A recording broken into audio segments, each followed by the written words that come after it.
ನಮಸ್ಕಾರ. ನಮ್ಮ ಕಲಾಸ್ ಕರಾವಳಿ ಕಿಚನ್ಗೆ ನಿಮ್ಮೆಲ್ಲರಿಗೂ ಸ್ವಾಗತ. ಗಣಪನಿಗೆ ನೈವೇದ್ಯವಾಗಿ ಇಡುವಂತಹ ಪಂಚಕಜ್ಜಾಯವನ್ನ ಹೇಗೆ ಮಾಡ್ಬೋದಂತ ನೋಡೋಣ ಬನ್ನಿ.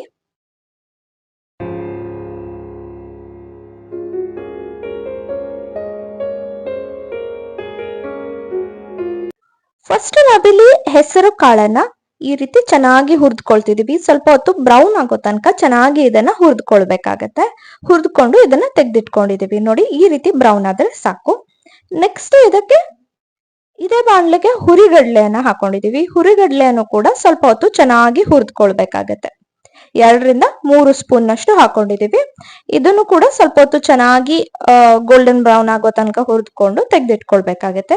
ಅದೇ ರೀತಿ 2-3 ಸ್ಪೂನ್ ನಷ್ಟು ಎಳ್ಳನ್ನ ಹಾಕೊಂಡಿದೀವಿ. ಎಳ್ಳನ್ನು ಕೂಡ ಸ್ವಲ್ಪ ಹೊತ್ತು ಚೆನ್ನಾಗಿ ಹುರಿದ್ಕೊಳ್ಬೇಕಾಗತ್ತೆ.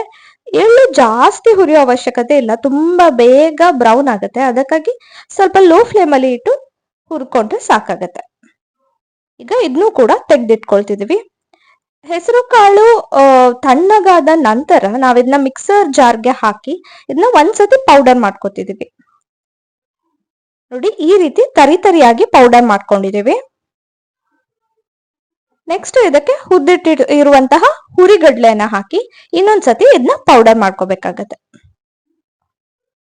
ನೋಡಿ, ಪೌಡರ್ ಈ ರೀತಿ ಆಗ್ಬೇಕು. ಈಗ ಒಂದು ಪಾತ್ರೆಗೆ ನೀರನ್ನ ಹಾಕೊಂಡಿದೀವಿ. ಪಂಚಕಜ್ಜಾಯದಲ್ಲಿ ಮೇನ್ಲಿ 5 ವಸ್ತುಗಳು ಇರುತ್ತೆ ಅಲ್ವಾ. ಸೊ ನಾವು ಆಲ್ರೆಡಿ ಹೆಸರು ಕಾಳು ಹಾಗೆ ಹುರಿಗಡಲೆ ಎಳ್ಳನ್ನ ಹುರಿದಿಟ್ಕೊಂಡಿದೀವಿ. ಈಗ ಸ್ವಲ್ಪ ನೀರನ್ನ ಸೇರಿಸಿ ಅದಕ್ಕೆ ಬೆಲ್ಲವನ್ನ ಆಡ್ ಮಾಡ್ಕೊಳ್ತಿದೀವಿ.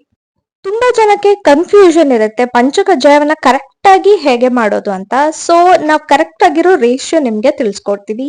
ನೀವು 1 ಕಪ್ ತೆಂಗಿನಕಾಯಿಯನ್ನ ತಗೊಂಡ್ರೆ ಅದಕ್ಕೆ 3/4 ಕಪ್ ಬೆಲ್ಲವನ್ನ ಹಾಕೋಬೇಕಾಗತ್ತೆ. ನೋಡಿ, ಬೆಲ್ಲವನ್ನ ಹಾಕೊಂಡಿದೀವಿ. ಬೆಲ್ಲವನ್ನ ಚೆನ್ನಾಗಿ ಕರಗಿಸ್ಕೊಳ್ತಿದೀವಿ.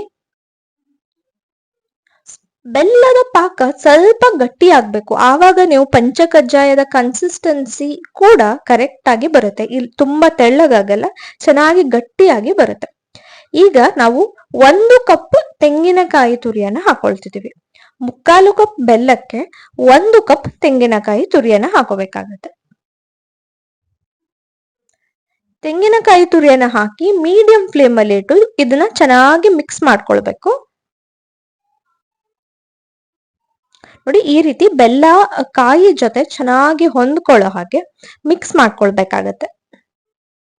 ಆದಷ್ಟು ಇದನ್ನ ಮೀಡಿಯಂ ಟು ಲೋ ಫ್ಲೇಮ್ ಅಲ್ಲಿ ಇಟ್ಕೊಂಡು ಮಿಕ್ಸ್ ಮಾಡ್ಕೊಳ್ಳಿ, ಇಲ್ಲಾಂದ್ರೆ ತಳ ಹಿಡಿಯುತ್ತೆ.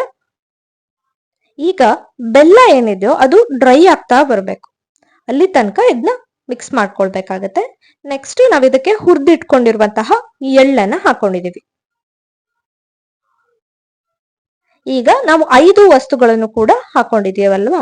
ಹೆಸರು ಕಾಳು ಹಾಗೆ ಹುರಿಗಡ್ಲೆಯನ್ನ ಆಡ್ ಮಾಡ್ಕೊಂಡಿದೀವಿ, ಎಳ್ಳನ್ನ ಆಡ್ ಮಾಡ್ಕೊಂಡಿದೀವಿ, ಬೆಲ್ಲ ಹಾಗೂ ತೆಂಗಿನಕಾಯಿ. ಈಗ ನಾವ್ ಆವಾಗ್ಲೇ ಏನು ಹೆಸರು ಕಾಳು ಹಾಗೆ ಹುರಿಗಡ್ಲೆಯನ್ನ ಪೌಡರ್ ಮಾಡಿ ಇಟ್ಕೊಂಡಿದ್ವು ಅದನ್ನು ಕೂಡ ಆಡ್ ಮಾಡ್ಕೊಳ್ತಿದೀವಿ. ನೋಡಿ, ಅದನ್ನ ಆಡ್ ಮಾಡಿದ ತಕ್ಷಣ ಈ ಪಂಚಕಜ್ಜಾಯ ಸ್ವಲ್ಪ ಡ್ರೈ ಆಯ್ತು. ಇದು ಪರ್ಫೆಕ್ಟ್ ಆದ ಕನ್ಸಿಸ್ಟೆನ್ಸಿ.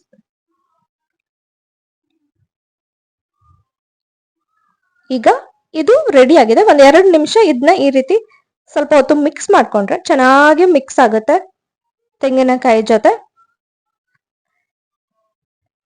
ದೇವರಿಗೆ ನೈವೇದ್ಯವಾಗಿ ಇಡುವಂತಹ ಪಂಚಕಜ್ಜಾಯ ರೆಡಿ ಆಗಿದೆ. ತುಂಬಾ ಜನರಿಗೆ ಕನ್ಫ್ಯೂಷನ್ ಇರುತ್ತೆ, ತುಂಬಾ ತೆಳ್ಳಗಾಗ್ತಿದೆ ಹಾಗೆ ತುಂಬಾ ಗಟ್ಟಿ ಆಗ್ತಿದೆ ಅಂತ. ನೀವು ಕೂಡ ಇದೇ ವಿಧಾನದಲ್ಲಿ ಟ್ರೈ ಮಾಡಿ. ಹೇಗೆ ಬಂತು ಅಂತ ಕಮೆಂಟ್ ಸೆಕ್ಷನ್ ಅಲ್ಲಿ ತಿಳಿಸೋದನ್ನ ಮರಿಬೇಡಿ. ವಿಡಿಯೋ ಇಷ್ಟ ಆಗಿದ್ರೆ ಲೈಕ್ ಮಾಡಿ, ಬೇರೆಯವ್ರಿಗೂ ಕೂಡ ಶೇರ್ ಮಾಡಿ. ಹಾಗೆ ಹೊಸದಾಗಿ ನಮ್ಮ ಚಾನೆಲ್ ನ ವಿಸಿಟ್ ಮಾಡ್ತಿದ್ರೆ ಸಬ್ಸ್ಕ್ರೈಬ್ ಮಾಡೋದನ್ನ ಮರಿಬೇಡಿ. Once again thanks for watching.